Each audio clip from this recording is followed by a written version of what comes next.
Good afternoon. Ako si Father Troy Ramos. Naanyayahan ako na maging manlalakbay ng lahat ng mga mag-asawa dito sa feast. And I accepted the opportunity to serve dito sa ating komunidad. At hinahamon ko ang lahat ng mga mag-asawa na naglilingkod dito sa feast na magkaroon ng pagkakataong maglingkod ng sabay.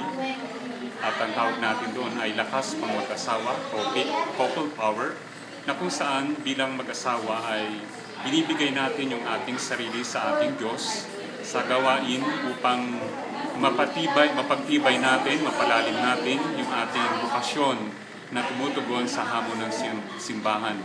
At sana itong pagkakataong ito na kung saan ay sisimulan ang isang napakagandang gawain dito sa feast ay ibigay din natin ang ating sarili, huwag tayong magdamot, magkaroon nawa tayo ng malaking pagtugon sa mga hamong ito ng ating pamayanan. At sa iyo, mga minamahal kong mag-asawa na tutugon, nawa ang pagpapala ng ating dakilang Diyos ay sumainyo.